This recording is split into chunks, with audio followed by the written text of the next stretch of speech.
दोस्तों, आज हम फिर से हाजिर हैं एकदम लेटेस्ट 2026 में रिलीज हुई बेहतरीन सस्पेंस साइकोलॉजिकल थ्रिलर से भरी सीरीज को लेकर। इस सीरीज की कहानी सच में काफी शानदार है और ये आपको बेहद पसंद आने वाली है। इस सीरीज का नाम आप स्क्रीन पर देख सकते हैं। लेकिन दोस्तों, आगे बढ़ने से पहले मेरी आपसे रिक्वेस्ट है कि आप इस वीडियो को पूरा जरूर देखिएगा, क्योंकि अगर आपने कोई भी पार्ट मिस कर दिया तो आगे की कहानी आप समझ नहीं पाएंगे। तो चलिए बिना देरी किए शुरू करते हैं आज की हमारी ये एक्सप्लेनेशन। तो सीरीज की शुरुआत में हमें एसीपी रीता फेरेरा और उसकी टीम को दिखाया जाता है, जो मुंबई के रेड लाइट एरिया में रेड मारने आए होते हैं। उनके पास खबर थी कि वहां काम करने वाली महिलाओं की छोटी छोटी बच्चियों को जबरदस्ती बेचा जा रहा है। रीता और उसकी टीम उन्हें पकड़ लेती है, लेकिन इस गैंग का मेन लीडर अभी भी गायब था। इसी बीच एक माँ अपनी बच्ची को छुपा रही होती है, तो ये आदमी जबरन उसे छीनने लगता है। वहीं रीता जब बिल्डिंग की छत पर पहुंचती है तो वो देखती है कि वो आदमी बच्ची को छीन रहा है, और ये देखकर रीता उस पर गन तानती है, तो वो बच्ची और माँ को नीचे फेंकने की धमकी देता है। मजबूरी में रीता अपनी गन नीचे रख देती है। तभी अचानक वो लेडी इस आदमी का हाथ काट लेती है और धक्का लगने से खुद रेलिंग से नीचे गिर जाती है। मौके का फायदा उठाकर रीता फौरन उस आदमी के पैर पर गोली मारती है और बच्ची को बचाकर उस अपराधी को खत्म कर देती है।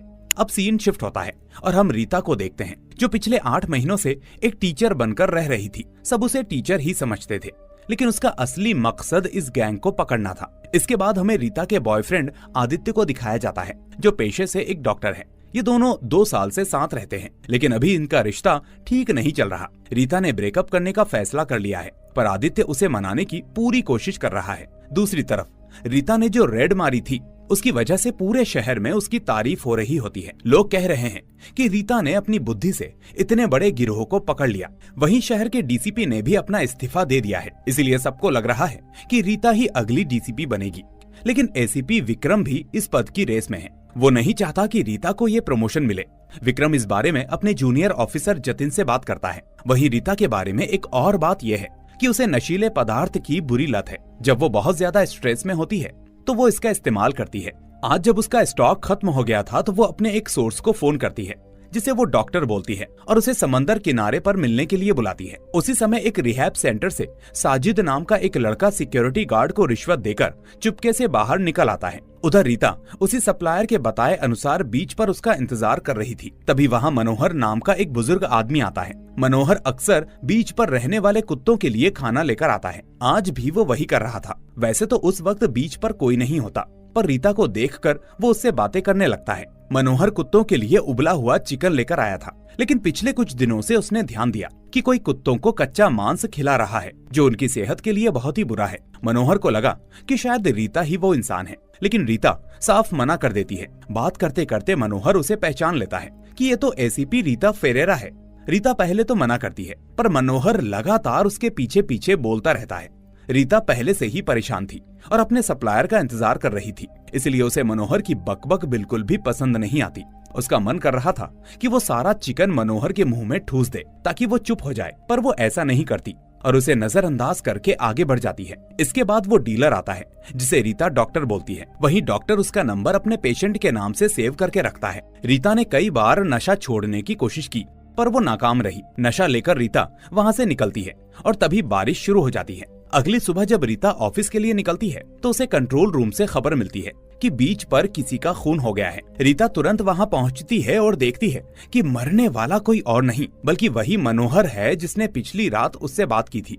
अब इस इलाके के थाना इंचार्ज का नाम कामत होता है। कल रात कामत के बेटे का जन्मदिन था, इसलिए वो सुबह मौके पर नहीं पहुँच पाया। वहाँ मौजूद पुलिस वालों ने सबूतों को सुरक्षित रखने की बजाय लाश के पास बोतलें रख दी थी, जो बहुत ही गलत तरीका था। रीता जब लाश के पास जाकर देखती है तो वो हैरान रह जाती है। मनोहर की गर्दन काटकर उसकी हत्या कर दी गई थी और उसके मुंह में ढेर सारा कच्चा मांस ठूस दिया गया था। ये बिल्कुल वैसा ही था जैसा कल रात गुस्से में रीता ने सोचा था। रीता समझ नहीं पा रही थी कि आखिर ये काम किसने किया। इधर सुबह होते ही एसीपी विक्रम कमिश्नर को फोन करता है। विक्रम किसी भी तरह से डीसीपी बनना चाहता है, लेकिन कमिश्नर उसे बताता है कि ऊपर से वुमेन एम्पावरमेंट का प्रेशर है, इसीलिए रीता का पलड़ा भारी है। लेकिन कमिश्नर विक्रम को दिलासा देता है कि अगर रीता से कोई बड़ी गलती हो जाए या उसके खिलाफ कोई खराब रिपोर्ट आए, तब शायद विक्रम को मौका मिल सकता है। अब विक्रम बस रीता की एक गलती का इंतजार करने लगता है। सीन शिफ्ट होता है और हम गीता रिहैब सेंटर पहुंचते हैं, जिसके डायरेक्टर का नाम प्रभात राउत है। प्रभात देखते हैं कि साजिद अभी तक सो रहा है। जब वो उसके कमरे में जाते हैं तो उन्हें साजिद के हाथ देखकर समझ में आता है कि उसने कल रात नशा लिया है। उन्हें उसके तकिए के नीचे एक फोन भी मिलता है जो कि वहाँ ले जाना मना है। अब साजिद जब जागता है तो प्रभात उससे सवाल पूछने लगता है। साजिद हार कर कहता है कि वो ये सब और नहीं कर सकता, उसे बस यहाँ से जाना है। लेकिन प्रभात उसे समझाता है कि हिम्मत नहीं हारनी चाहिए। इसके बाद प्रभात अपने डेस्क पर जाकर साजिद का फोन खोलने की कोशिश करता है, लेकिन फोन लॉक होने की वजह से खुल नहीं पाता। उधर रीता अपनी असिस्टेंट एएसआई इंदू के साथ फॉरेंसिक लैब में जाती है। वहाँ फॉरेंसिक एक्सपर्ट रीता से पूछता है कि क्या वो मरने वाले मनोहर को पहले से जानती थी। रीता पहली रात वाली मुलाकात की बात छुपा लेती है और कह देती है कि नहीं, वो उसे नहीं जानती। वहीं हम देखते हैं कि रेड लाइट एरिया में बचाई गई बच्चियों को एक सेफ हाउस में रखा जाता है। सुबह वहाँ एक अनजान लड़की आती है और उन बच्चियों को डरा देती है। वो उनसे कहती है कि उनकी मम्मी को पुलिस ने पकड़ लिया है और एक बच्ची से कहती है कि उसकी माँ मर चुकी है। इस वजह से बच्चियां रोने लगती हैं और खाना पीना छोड़ देती हैं। रीता के सख्त आदेश थे कि बाहर से आकर कोई भी बच्चों से नहीं मिलेगा, लेकिन फिर भी वो लड़की अंदर कैसे आई, स्टाफ को पता नहीं चलता। रीता वहां पहुंचकर बच्चियों को समझाने की कोशिश करती है। बच्चियां अपनी माँ से मिलने की जिद करती हैं। रीता उन्हें वादा करती है कि अगर वो खाना खाएंगी तो वो उनकी मुलाकात उनकी मम्मी से करवा देंगी। इसके बाद कमिश्नर रीता की काबिलियत और मीडिया के दबाव को देखते हुए उसे नया डीसीपी बना देते हैं। यहाँ रीता के बचपन का एक सीन दिखाया जाता है। हमें पता चलता है कि रीता की माँ इजाबेल एक पुलिस कांस्टेबल थी। उसके पिता एक सिंगर थे। इजाबेल ने उनसे लव मैरिज की थी, लेकिन बाद में उसके पिता रीता और उसकी माँ को छोड़कर चले गए। जाते जाते पिता उन पर बहुत सारा कर्जा छोड़ गए थे। इजाबेल चाहती थी कि रीता पुलिस ऑफिसर बने, लेकिन रीता अपने पिता की तरह सिंगर बनना चाहती थी। रीता की माँ को उसके पिता से नफरत थी, इसलिए जब भी रीता अपने पिता को याद करती तो उसकी माँ उसके साथ बहुत ही बुरा बर्ताव और टॉर्चर करती थी। रीता आज भी अपने बचपन के उन जख्मों को भूल नहीं पाई है और वहीं रीता की माँ अब इस दुनिया में नहीं है। प्रेजेंट में रीता के प्रमोशन के बाद इंदू अब रीता के बहुत ही करीब रहने लगती है। हालांकि इंदू रीता से पोस्ट में छोटी है, लेकिन वो रीता को अपनी बेटी की तरह मानती है और वहीं रीता भी उसका बहुत सम्मान करती है। इसके बाद एक प्रेस कॉन्फ्रेंस बुलाई जाती है। कमिश्नर वहाँ कई महिला पुलिस ऑफिसरों की तारीफ करते हैं और रीता के डीसीपी बनने की खबर देते हैं। तभी अनीता नाम की एक रिपोर्टर रीता से टेढ़े सवाल पूछना शुरू कर देती है। यहाँ पूरा शहर रीता को हीरो मान रहा था। वहीं रिपोर्टर उस बच्ची की माँ की मौत पर सवाल उठाती है। रीता बड़ी समझदारी से जवाब देती है कि उस घटना में वो हीरो नहीं बल्कि वो माँ हीरो थी, जिसने अपनी बच्ची को बचाने के लिए जान दे दी। वहीं विक्रम अभी भी इस ताक में था कि कब रीता कोई गलती करे और वो उसकी जगह ले ले, लेकिन रीता हमेशा विक्रम से एक कदम आगे ही रहती है। इसी बीच एक और बड़ी मुसीबत खड़ी हो जाती है। कल रात रीता जिस डॉक्टर डीलर से मिली थी उसका एक CCTV footage local SI Kamat के हाथ लग जाता है। कामत तुरंत उस डॉक्टर को गिरफ्तार कर लेता है और उससे पूछता है कि उसके साथ वो हुडी वाला इंसान कौन था। डॉक्टर जानता है कि वो रीता थी, इसीलिए वो चुप रहता है। जब इंदू को डॉक्टर की गिरफ्तारी की खबर लगती है तो वो तुरंत रीता को बताती है। रीता और इंदू फौरन उस थाने की ओर निकल जाते हैं। वहीं हम साजिद को देखते हैं, वो अपना सामान पैक कर रहा होता है। तभी उसकी नजर अपनी उस टी शर्ट पर पड़ती है जो उसने कल रात पहनी थी। उस पर खून के दाग लगे थे। साजिद घबराकर उन दागों को मिटाने की कोशिश करता है और आखिर में टी शर्ट धो देता है। उधर रिहैब सेंटर में प्रभात एक मैकेनिक की मदद से साजिद का वो फोन ठीक करवा लेता है। फोन चालू करने पर पता चलता है कि उससे सिर्फ एक ही नंबर पर कॉल किया गया था और वो नंबर अनंत नाम से सेव था। प्रभात सच्चाई जानने के लिए उस नंबर पर फोन करते हैं तो आगे से एक लड़की की आवाज आती है। ये आवाज किसी और की नहीं बल्कि रिपोर्टर अनीता की थी। अनीता की आवाज सुनकर प्रभात शॉक्ड हो जाते हैं। यहाँ प्रेस कॉन्फ्रेंस में अनीता के तीखे सवालों की वजह से कमिश्नर की नजर उस पर पड़ती है। कमिश्नर अपने जूनियर ऑफिसर जतिन को अनीता का ख्याल रखने की जिम्मेदारी देते हैं। उसी वक्त कमिश्नर जब अनीता का नाम पुकारते हैं तो फोन पर प्रभात उसका नाम सुन लेते हैं और समझ जाते हैं कि फोन पर वही है। प्रभात वापस जाकर साजिद से कढ़ाई से पूछताछ करते हैं और उसी पूछताछ में वो अनंत का नाम लेते हैं। नाम सुनते ही साजिद के चेहरे का रंग उड़ जाता है। इसके बाद बीती रात का सच दिखाया जाता है। साजिद और अनीता रात के अंधेरे में बीच पर खड़ी एक पुरानी नाव में बैठकर नशा कर रहे होते हैं। अनीता ही वो लड़की थी जो कुत्तों को कच्चा मांस खिलाती थी। उस रात मनोहर ने उन दोनों को देख लिया था। अपनी पोल खुलने के डर से उन्होंने मनोहर को मारने का प्लान बनाया। साजिद ने मनोहर को पकड़ लिया और अनीता ने उसकी गर्दन काट दी। मनोहर चिल्ला ना सके, इसलिए उन्होंने उसके मुंह में कच्चा मांस ठूस दिया। यही नहीं, उन्होंने मनोहर के पर्स से कुछ पैसे चुराए और उन्हीं पैसों से नशा खरीदकर नशा किया। प्रभात अब समझ चुके थे कि अनंत कोई लड़का नहीं बल्कि एक लड़की है जिसकी आवाज उन्होंने फोन पर सुनी थी। प्रभात ने साजिद को समझाने की कोशिश की कि अगर वो उस लड़की अनीता को पसंद करता है तो वो उसे सच बता दे, लेकिन साजिद ने मुंह नहीं खोला और उल्टा प्रभात पर चिल्लाने लगा। हालांकि थोड़ी देर बाद प्रभात ने उसे फिर से शांत कर दिया। उधर ड्रग डीलर डॉक्टर के पकड़े जाने से रीता घबराई हुई थी। खुद को बचाने के लिए वो थाने पहुंचती है और एसआई कामत के सामने खुद उस डीलर से पूछताछ करने लगती है। पूछताछ के दौरान डॉक्टर समझदारी दिखाता है और कहता है कि उस रात में नशे में था, मुझे याद नहीं कि मेरे साथ कौन था।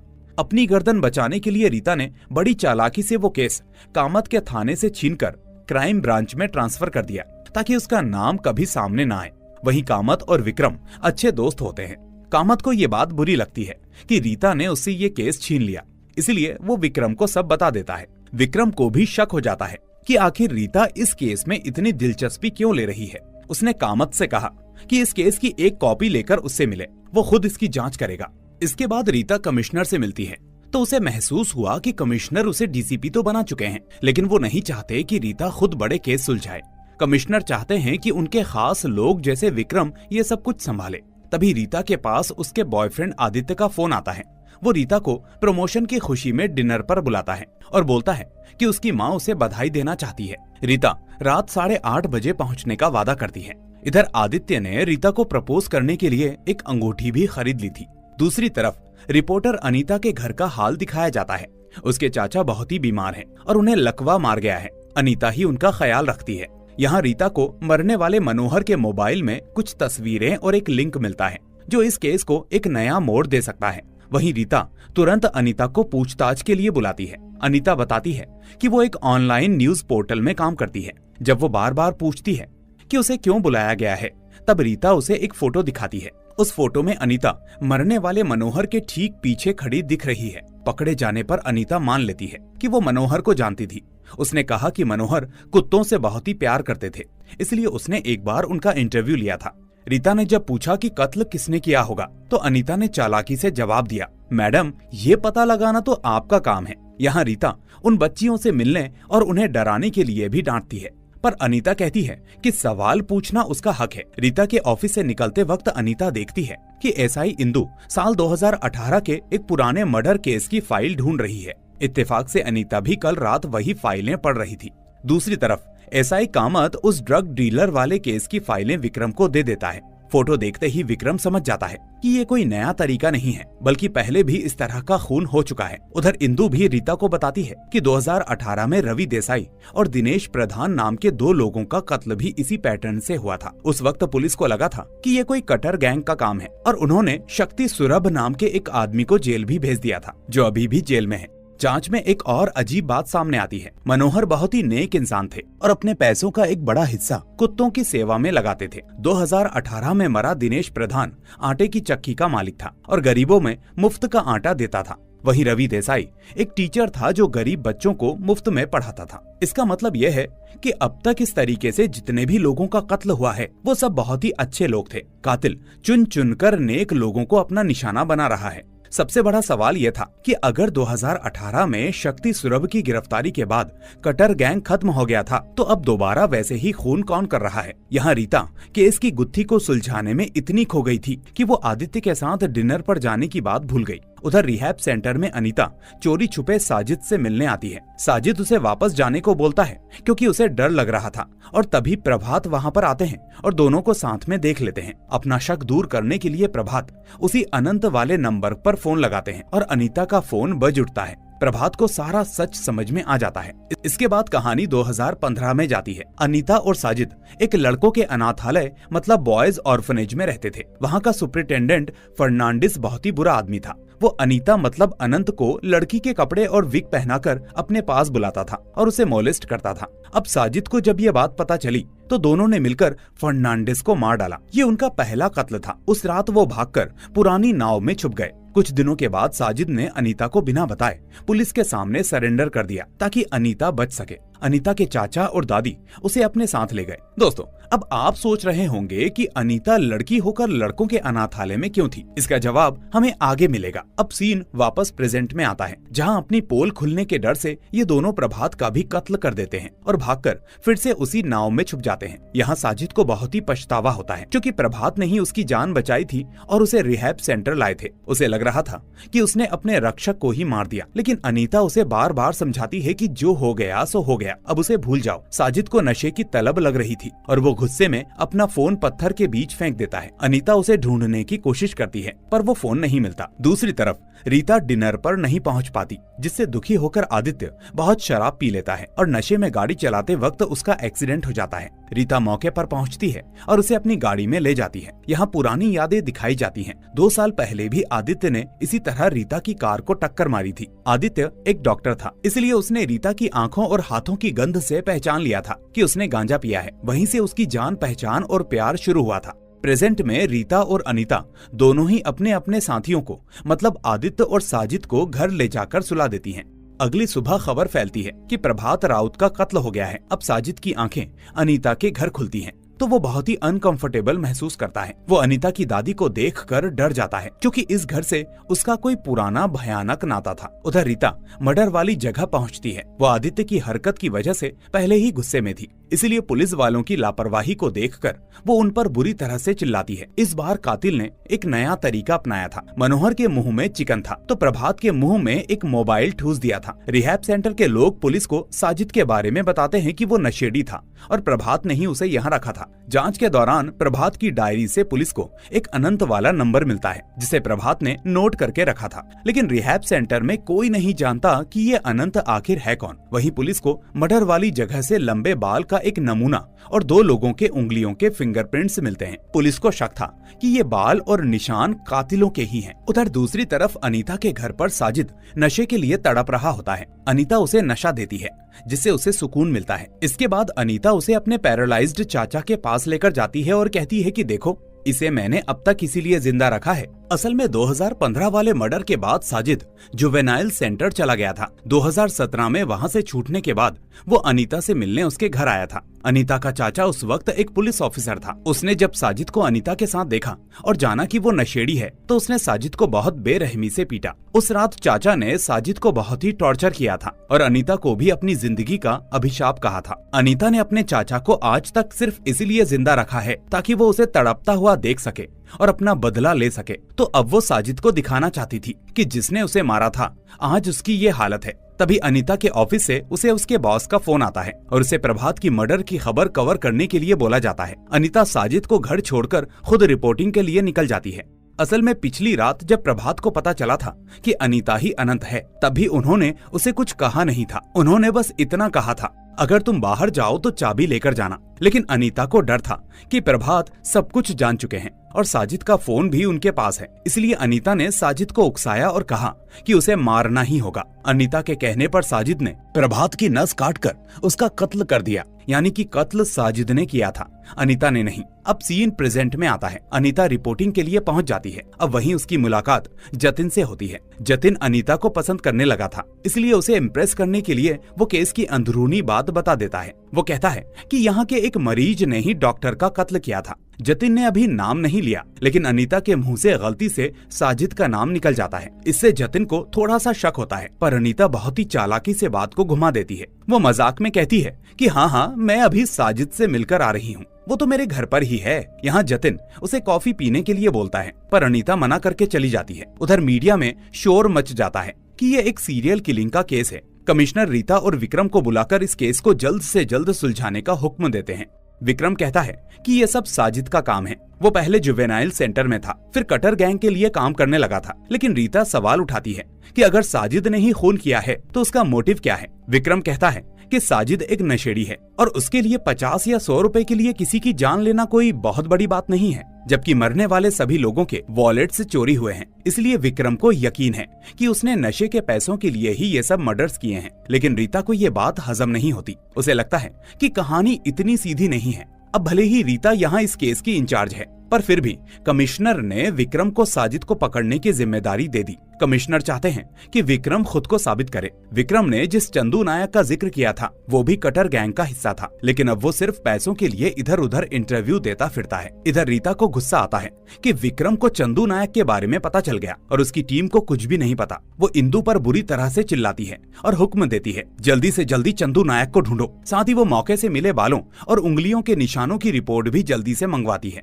दूसरी तरफ आदित्य पूरी तरह से समझ चुका था कि रीता उसके साथ रिश्ता खत्म करना चाहती है। ये जानकर उसका दिल टूट जाता है, क्योंकि उसकी माँ ने तो दोनों की सगाई की तैयारियां करके रखी हैं। इसलिए आदित्य अब चाहता है कि रीता उसके साथ चलकर उसकी माँ को सच बता दे, लेकिन रीता साफ मना कर देती है। वो कहती है कि ये तुम्हारी समस्या है, अपनी माँ को खुद संभालो। ये सुनकर आदित्य को अब यकीन हो जाता है कि उनका रिश्ता अब कभी नहीं जुड़ पाएगा। उधर अनीता जब अपने घर वापस आती है तो देखती है कि साजिद वहाँ से भाग गया है। उधर रीता के कहने पर इंदु चंदू नायक से मिलने पहुँचती है। चंदू बताता है कि साजिद उनके साथ काम करता था, वो लेफ्ट हैंड से हमला करता था। प्रभात के हाथ की फोटो को देखकर चंदू पक्के से कह देता है कि ये 100% साजिद का ही काम है। वहीं पुलिस को अनंत वाले नंबर की डिटेल से पता चलता है कि यह नंबर फर्नांडिस के नाम पर रजिस्टर्ड है। पुलिस जैसे ही उस फोन को चालू करती है तो पुलिस उसकी लोकेशन ट्रेस कर लेती है। वहीं साजिद भागकर एक पुराने थिएटर में पहुंच जाता है, जहां वो दूसरे नशेड़ियों के साथ मिलकर नशे करने लगता है। इधर विक्रम ने भी अपने जासूस साजिद के पीछे लगाकर रखे थे, जो उसे पल पल की खबर दे रहे थे। यहाँ रीता और उसकी टीम फोन को ट्रेस करते हुए उसी पुरानी नाव तक पहुंच जाते हैं। तलाशी में उन्हें पता चलता है कि यहाँ साजिद नशा करता था। उधर नशे लेने के बाद साजिद को बार बार मरे हुए प्रभात का चेहरा दिखाई दे रहा था। उसे बहुत पछतावा हो रहा था, क्योंकि उसने अनीता के उकसाने पर ही प्रभात को मारा था। अब साजिद बदहवास होकर शहर में घूम रहा होता है और वहीं अनीता उसे ढूंढ रही होती है। इधर रात को इंदु आकर रीता को एक बहुत जरूरी बात बताती है कि चंदू ने बताया था कि साजिद लेफ्ट हैंड से हमला करता है, लेकिन जब पुलिस 2015 के फर्नांडिस मर्डर की फोटो देखती है तो पता चलता है कि फर्नांडिस के दाएं हाथ पर कट लगा था। इसका मतलब है कि फर्नांडिस का कत्ल साजिद ने नहीं बल्कि किसी और ने किया था। इशारा यह है कि ये कत्ल अनीता ने किया था। अब सीन शिफ्ट होता है और हम साजिद को देखते हैं, जो रेलवे स्टेशन के एक ओवर ब्रिज पर खड़ा होता है। वहीं उसके सामने से एक ट्रेन आ रही थी। साजिद नशे की हालत में प्रभात की मौत को लेकर इतना दुखी था कि वो ट्रेन के सामने कूदकर जान देने वाला था। तभी एक आदमी की नजर उस पर पड़ जाती है, जो पीछे से खींचकर साजिद की जान बचा लेता है। इस तरफ अनीता पागलों की तरह साजिद को ढूंढ रही होती है। ढूंढते ढूंढते वो एक बस स्टैंड पर सो जाती है। वहीं नींद में उसे सपना आता है कि साजिद मर गया है और वो उसकी लाश के पास बैठकर रो रही है। तभी उसकी नींद खुल जाती है। वो तुरंत जतिन को कॉल करती है और यहाँ उसे पता चलता है कि साजिद जिंदा है और पुलिस की गिरफ्त में है। अब ये सुनते ही अनीता के होश फाख्ता हो जाते हैं और इसी सीन के साथ इस सीरीज के पहले पार्ट का यही एंड हो जाता है। तो दोस्तों, पिछले पार्ट में हमने देखा था कि साजिद को पुलिस ने पकड़ लिया है। तो असल में जब उस आदमी ने साजिद को ट्रेन से बचाया था तो हाई लेवल तक नशा यानी बहुत ज्यादा डोज लेने की वजह से साजिद की हालत खराब थी और वो बेहोश हो गया था, जिसकी वजह से उसे हॉस्पिटल में एडमिट करवाया गया था। अब ये खबर मिलते ही रीता हॉस्पिटल पहुंच जाती है। विक्रम भी वहीं आसपास घूम रहा होता है। यहाँ रीता हॉस्पिटल के सीसीटीवी फुटेज चेक करती है तो उसे विक्रम का एक खबरी नजर आता है। रीता को ये बात बहुत ही बुरी लगती है कि वो केस की इंचार्ज है, फिर भी विक्रम छुपकर उसके पीछे अपनी इन्वेस्टिगेशन कर रहा है। इस बात पर रीता और विक्रम की बहस हो जाती है। विक्रम इस बारे में कमिश्नर से शिकायत करता है, लेकिन कमिश्नर उसे समझाते हैं कि रीता को अपने तरीके से जांच करने दो। यहाँ विक्रम बार बार यही कहता है कि रीता सिर्फ समय बर्बाद कर रही है और वो केस को चुटकियों में सुलझा सकता है। वहीं जब रीता हॉस्पिटल से घर लौटती है तो वो देखती है कि आदित्य घर छोड़कर चला गया है। अकेलेपन और तनाव में रीता को फिर से अपने बचपन के जख्म याद आने लगते हैं और वो अपनी मरी हुई माँ की कल्पना करने लगती है। रीता को बचपन से ही अपनी माँ की कड़वी बातें सुनने की आदत थी। अकेलेपन में उसे अपनी माँ का चेहरा याद आता है, जो उसे ताना मार रही थी। उसकी माँ उसे समझा रही थी कि उसने आदित्य जैसे अच्छे लड़के को खोकर बहुत बड़ी गलती की है। उसकी माँ इजाबेल का मानना था कि रीता हमेशा गलत फैसले लेती है और खुद को सजा देती है। असल में इजाबेल अपने पति मतलब रीता के पिता से बहुत ही नफरत करती थी। उसे लगा था कि पति के जाने के बाद रीता बदल जाएगी, लेकिन रीता बिल्कुल अपने पिता जैसी निकली। वो वही करती थी जो उसके पिता को पसंद था और ये बात इजाबेल को बर्दाश्त नहीं थी। वो रीता को हमेशा कोसती थी कि उसी की वजह से वो कभी खुश नहीं रह पाई और रीता भी कभी सुखी नहीं होगी। अब यही सब सोचते सोचते सुबह हो जाती है। आज रीता बहुत ज्यादा स्ट्रेस में होती है, इसलिए वो फिर से नशा करने के लिए उस डॉक्टर डीलर को फोन करती है, लेकिन उसका फोन नहीं लगता। इसी बीच सोशल मीडिया पर साजिद के पुराने सभी गुनाह वायरल हो जाते हैं। रीता समझ जाती है कि कमिश्नर ने खुद ये जानकारी लीक की है ताकि ये साबित हो सके कि साजिद ही असली कातिल है। इधर अनीता जानकारी चुराने के लिए जतिन के घर पहुंचती है। उसे पता था कि जतिन उसे पसंद करता है, इसलिए उसे बेवकूफ बनाकर सच उगलवाना आसान होगा। उसकी चाल कामयाब भी होती है और जतिन उसे सब बता देता है। वो ये भी बताता है कि पुलिस को जांच के दौरान अनंत नाम के किसी आदमी का लिंक मिला था। ये सुनते ही अनीता के पैरों तले जमीन खिसक जाती है। उसे समझ में आ जाता है कि पुलिस अब उसके और करीब है।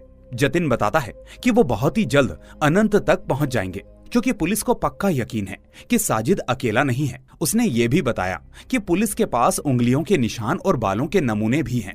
ये सुनते ही अनीता घबराकर वहां से भाग निकलती है। अनीता अब पुलिस को गुमराह करने के लिए एक नया प्लान बनाती है। वो अपने न्यूज ऑफिस के लोगों को समझाती है कि साजिद तो सिर्फ एक नशेड़ी है और पुलिस अपनी साख बचाने के लिए उसे फंसा रही है।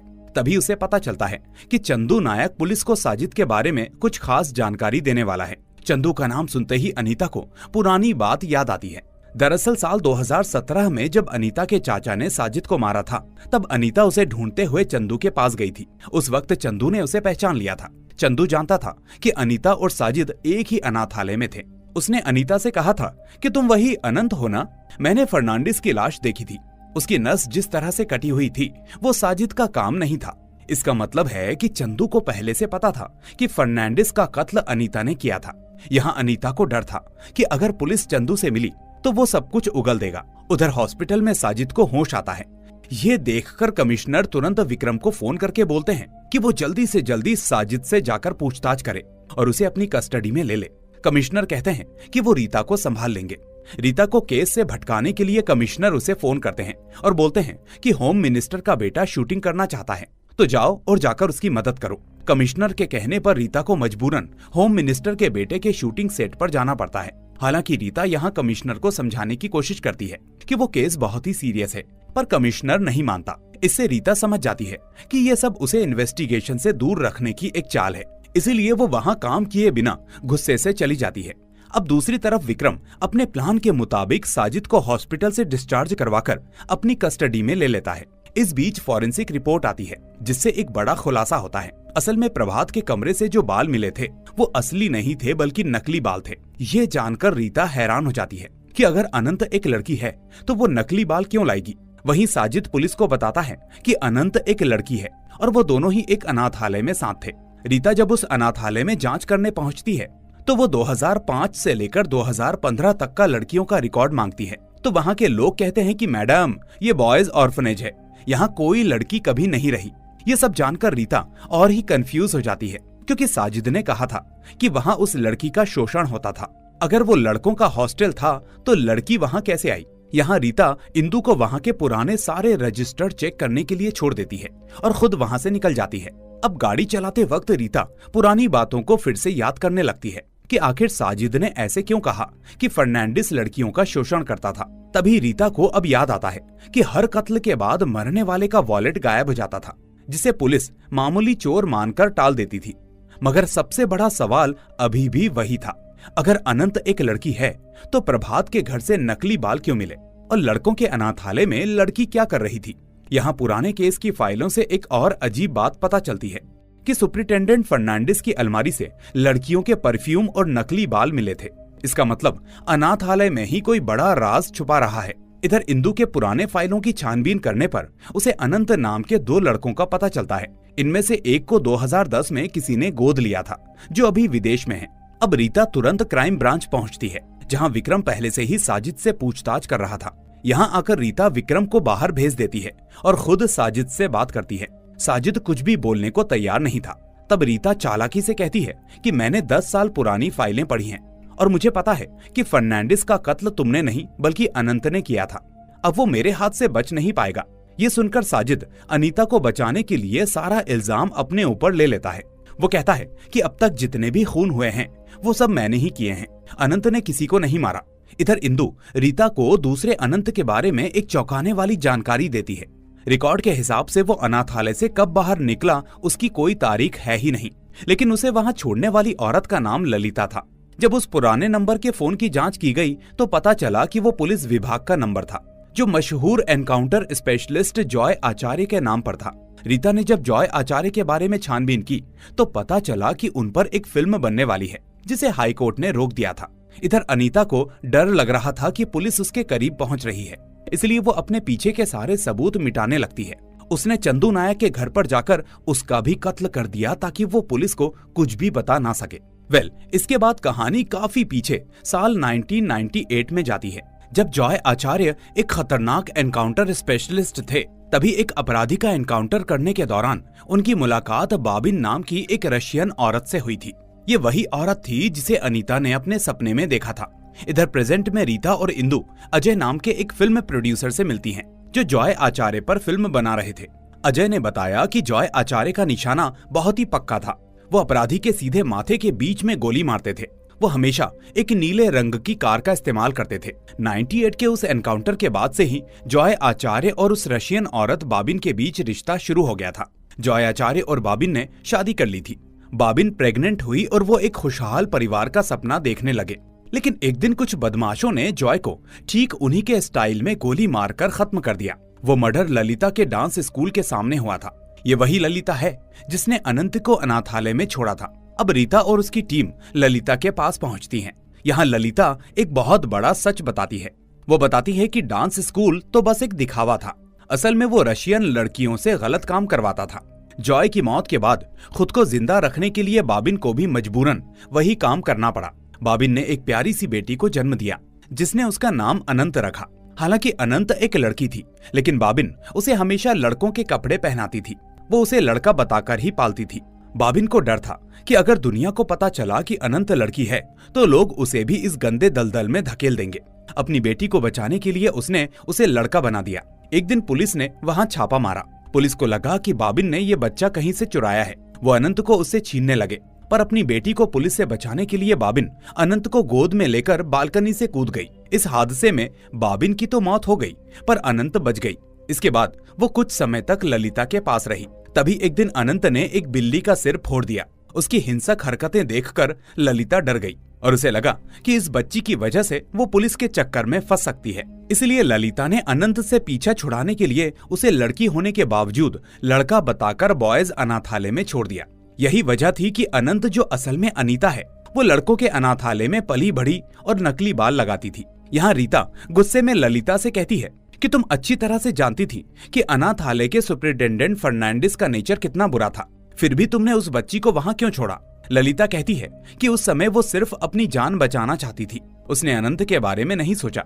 आज ललिता अपने किए की सजा भुगत रही है। वो बीमारी और दर्द से तड़प रही है, लेकिन उसे मौत भी नहीं आ रही। इसी बीच रीता को चंदू नायक के कत्ल की खबर मिलती है। खबर मिलते ही वो अपनी टीम के साथ उसके घर पहुंचती है। वहां मीडिया की भारी भीड़ लगी हुई थी। मीडिया को लग रहा था कि साजिद ही असली कातिल है, लेकिन सवाल ये उठता है कि अगर साजिद पुलिस की कस्टडी में है तो बाहर ये मर्डर किसने किया। वहीं रीता अब समझ चुकी थी कि ये काम अनीता मतलब अनंत का है। वहीं फॉरेंसिक टीम को चंदू के घर से दो तरह के खून के नमूने मिलते हैं। एक खून चंदू का है और दूसरा शायद कातिल का, क्योंकि कत्ल के दौरान हुई झड़प में कातिल को भी चोट लगी थी। रीता को उम्मीद होती है कि इस खून की जांच से कातिल का पता चल जाएगा। दूसरी तरफ एसआई कामत उस ड्रग डीलर डॉक्टर को फिर से पकड़ लेता है और उसे इतना टॉर्चर करता है कि वो आखिरकार टूट जाता है। अपनी जान बचाने के लिए डॉक्टर आखिरकार सच उगल देता है कि उस रात नशे की पार्टी में उसके साथ रीता मौजूद थी। उधर कमिश्नर अब विक्रम से बहुत नाराज थे। उन्हें लगा था कि विक्रम साजिद को पकड़कर केस खत्म कर देगा, लेकिन चंदू के कत्ल से सारा खेल बिगड़ गया। कमिश्नर का भरोसा अब विक्रम पर पूरी तरह से उठ चुका था। कमिश्नर विक्रम को साफ कह देता है कि वो रीता की बराबरी करना छोड़ दे और डीसीपी बनने का सपना भूल जाए, लेकिन विक्रम इतनी आसानी से हार मानने वाला नहीं था। वो साजिद से सच उगलवाने के लिए उसे ड्रग्स का लालच देता है, पर साजिद फिर भी अपना मुंह नहीं खोलता। इसी बीच एसआई कामत विक्रम को फोन करके बता देता है कि डॉक्टर ने रीता के खिलाफ बयान दे दिया है और अब उनके पास रीता को फंसाने का मौका है। दूसरी तरफ रीता ने जॉय आचार्य के घर के बाहर एक जासूस तैनात करके रखा था। वो जासूस अनीता को वहां से निकलते हुए देख लेता है और उसकी फोटो रीता को भेज देता है। उधर अनीता खुद को बचाने के लिए एक नया दांव खेलती है। वो अपने न्यूज पोर्टल पर पुलिस की सारी गुप्त जांच की खबरें छाप देती है और जानकारी देने वाले के रूप में जूनियर ऑफिसर जतिन का नाम लिख देती है। इससे पुलिस महकमे में खलबली मच जाती है। वहीं अब रीता सारे मोहरों को जोड़कर देख लेती है और उसे पूरा सच समझ में आ जाता है। यहाँ उसे याद आता है कि पहली मुलाकात में उस रिपोर्टर ने अपना नाम अनीता आचार्य बताया था। ललिता ने बताया था कि रशियन औरत के बच्चे का नाम अनंत था, यानी जॉय आचार्य का बच्चा अनंत आचार्य ही अब बदलकर अनीता आचार्य बन चुका है। वो लड़की होने के बावजूद बचपन में लड़का बनकर रही, इसलिए वो विग और मर्दाना अंदाज का इस्तेमाल करती है। रीता ये सारी बात कमिश्नर को बताती है, लेकिन कमिश्नर उसकी बात पर यकीन नहीं करता। उन्हें लगता है कि अनीता ने रीता के खिलाफ खबरें छापी हैं, इसलिए रीता अब बदला लेने के लिए उसे झूठे केस में फंसा रही है। रीता कमिश्नर को समझाने की पूरी कोशिश करती है कि अनीता ही कातिल है। वो बस एक बार अनीता के घर की तलाशी लेने की इजाजत मतलब वारंट मांगती है, लेकिन कमिश्नर डर रहे थे कि अगर रीता को इजाजत दे दी तो लोग कहेंगे कि वो बदला लेने के लिए एक पत्रकार को फंसा रही है। तभी सोशल मीडिया पर उस डॉक्टर का बयान वायरल हो जाता है। उसने उसमें साफ कहा था कि रीता उसके साथ बैठकर नशा करती थी। अब इस वीडियो से पूरी दुनिया को पता चल जाता है कि रीता को भी ड्रग्स की लत है। इसके बाद हमें रीता के बचपन का एक खौफनाक सीन दिखाया जाता है। रीता की माँ इजाबेल एक कांस्टेबल थी और उनका सपना ऑफिसर बनने का था, लेकिन रीता के पिता ने उन पर बहुत सारा कर्ज छोड़ दिया था। इजाबेल को लगने लगा था कि रीता भी बिल्कुल अपने पिता की तरह बिगड़ रही है। इस हताशा में इजाबेल ने सब कुछ खत्म करने का फैसला किया। वो रीता को किचन में ले गई और गैस लीक कर दी। वो खुद को और रीता को आग लगाकर मारना चाहती थी। नन्ही रीता अपनी माँ से रहम की भीख मांग रही थी और ये वो ट्रॉमा है जिससे रीता आज भी बाहर नहीं आ पाई है। अब रीता की हालत खराब हो जाती है, लेकिन कमिश्नर उसे आखिरी मौका देते हैं। वो बोलते हैं कि तुम्हारे पास सिर्फ एक दिन का समय है, अगर कल तक कोई पक्का सबूत नहीं मिला तो मैं तुम्हें नहीं बचा पाऊंगा। उधर रीता के कहने पर इंदु फिर से जतिन से बात करती है ताकि कोई नया सुराग मिल सके। वहीं रीता को अब पूरा यकीन हो गया था कि अनीता ने ही जतिन को फंसाकर सारी जानकारी निकाली है। अब रीता अपना आखिरी दाव खेलती है। वो जेल जाकर साजिद से झूठ बोलती है कि एक पुलिस एनकाउंटर में अनीता मारी गई। साजिद ये सुनकर टूट जाता है और अपनी प्रेमिका को आखिरी बार देखने की शर्त पर सारा सच उगल देता है। वो बता देता है कि उन्होंने मिलकर कैसे सारे कत्ल किए थे। अब रीता अनीता को पकड़ने के लिए जाल बिछाती है। वो जतिन से अनीता को फोन करवाती है। जतिन झूठ बोलता है कि पुलिस ने साजिद को गोली मार दी है और वो हॉस्पिटल में आखिरी सांसें ले रहा है। ये सुनते ही अनीता घबराकर अस्पताल की ओर भागती है। जैसे ही अनीता घर से निकलती है, रीता पुलिस फोर्स के साथ उसके घर की तलाशी लेने पहुंच जाती है। वहां उन्हें अनीता के चाचा की लाश मिलती है। जाने से पहले अनीता ने उन्हें भी मार दिया था। घर की तलाशी में पुलिस को उन सब लोगों के वॉलेट्स और कत्ल के सारे सबूत मिल जाते हैं जिनकी अब तक हत्याएं हुई थी। उधर हॉस्पिटल में अनीता को अपनी चालाकी से समझ में आ जाता है कि उसे फंसाया गया है। उसने भी अपने घर में सीसीटीवी कैमरा लगाकर रखे थे, जिसके अलर्ट उसके फोन में आ जाते हैं और वो देख लेती है कि रीता उसके घर में है। इधर पकड़े जाने के डर से अनीता वॉशरूम में जाने का बहाना करती है और यहाँ वो एक नर्स को मार देती है और उसके कपड़े पहनकर भागने की कोशिश करती है। वहीं इंदु और जतिन हॉस्पिटल में उसे ढूंढ रहे होते हैं। इसी दौरान इंदु टीम से अलग होकर अकेली पड़ जाती है।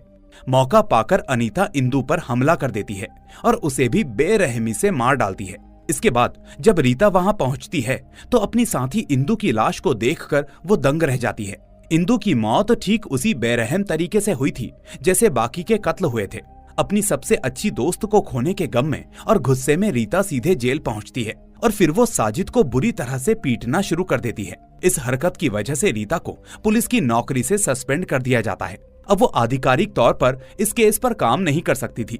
न्यूज में ये खबर देखकर आदित्य उसे मैसेज करता है कि अगर तुम अब बात करना चाहो तो मैं तुम्हारे लिए मौजूद हूँ। रीता बचपन से अपनी माँ के गुस्से और टॉर्चर के बीच पली बड़ी थी।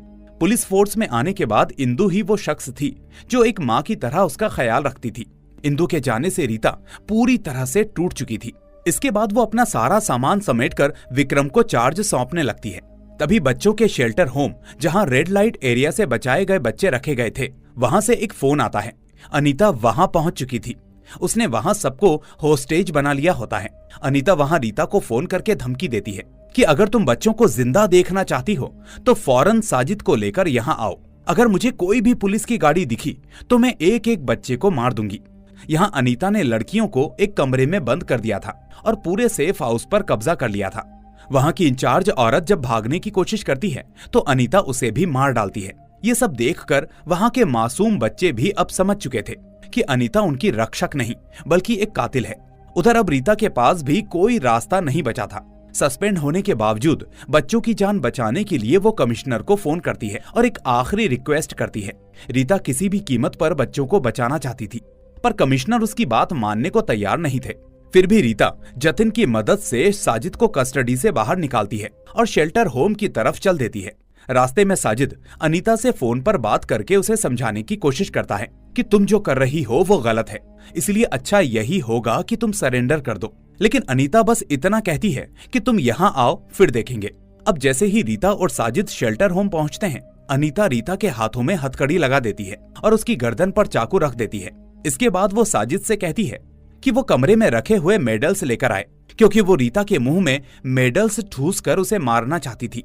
इस बीच रीता अपना दिमाग लगाती है और अनीता से कहती है कि साजिद ने मुझे तुम्हारे बारे में सब कुछ बता दिया है, वो अब तुम्हारे साथ नहीं जाएगा। ये बात सुनकर अनीता को यकीन नहीं होता और वो साजिद से पूछने लगती है। साजिद मुकर जाता है, लेकिन रीता एक एक करके वो सारी बातें बताने लगती है जो साजिद ने अकेले में उसे बताई थी। ये सुनकर अनीता को लगता है कि उसके सबसे भरोसेमंद साथी साजिद ने उसे धोखा दिया है। वो ये बात बर्दाश्त नहीं कर पाती और बौखलाने लगती है। साजिद अभी भी अनीता को समझाने की कोशिश करता है। तभी नीचे से उन बच्चों की मम्मी की आवाजें आने लगती है।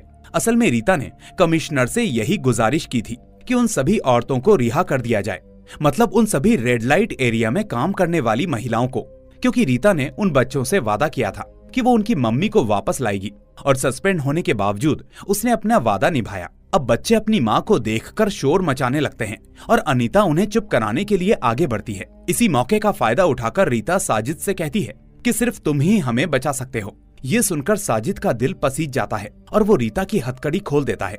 इधर अनीता रीता को मारने के लिए झपटती है, लेकिन साजिद उसे पकड़ लेता है। मौका पाकर वहीं रीता फौरन सभी बच्चों को कमरे से बाहर निकाल लेती है। इधर साजिद को भी अब एहसास हो जाता है कि अनीता ने उसे सिर्फ अपने बदले के लिए इस्तेमाल किया है। वो चिल्लाकर बोलता है कि हमने जो भी किया गलत किया, सब तुम्हारी वजह से हुआ है।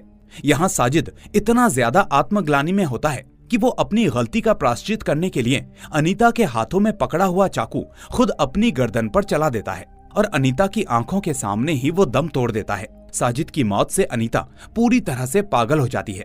वो सोचती है कि अगर मरना ही है तो साथ में मरेंगे। इसके बाद वो किचन में जाती है और गैस सिलेंडर खोल देती है। रीता उसे रोकने की कोशिश करती है, लेकिन तब तक अनीता आग लगा देती है।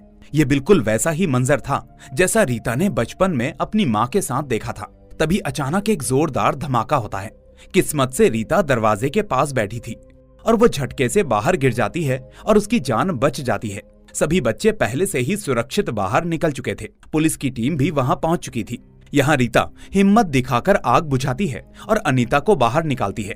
अनीता जिंदा तो बच गई, लेकिन वो बुरी तरह से जल चुकी थी। उसकी हालत बहुत ही नाजुक थी। अनीता को तुरंत हॉस्पिटल ले जाया जाता है। अब सीन अगले दिन शिफ्ट होता है, जहां रीता और पूरी पुलिस टीम इंदु के अंतिम संस्कार के लिए उसके घर पहुंची होती है। यहाँ इंदु के छोटे बच्चे अपनी माँ को उठाने की कोशिश कर रहे थे, जिसे देखकर सबका दिल भर आता है। अब 1 महीने के बाद रीता अपने उसी पुराने घर में जाती है जहां उसकी माँ ने आग लगाई थी। घर में अब भी जलने के निशान और पुराना सामान पड़ा था। उन यादों के बारे में सोचकर रीता बहुत इमोशनल हो जाती है, लेकिन अब वो उन कड़वी यादों से आजाद होना चाहती थी। अब फाइनली वो आदित्य को फोन करती है, क्योंकि अब वो नई यादों के साथ आगे बढ़ना चाहती थी। और इसी के साथ इस शानदार सीरीज का होता है दी एंड। तो दोस्तों, आपको ये सीरीज कैसी लगी हमें कमेंट करके जरूर बताएं। साथ ही वीडियो पसंद आई हो तो इसे लाइक करके चैनल को सब्सक्राइब करना ना भूलें। हम फिर मिलेंगे एक और ऐसी ही सीरीज के साथ। Till then take care and thanks for watching.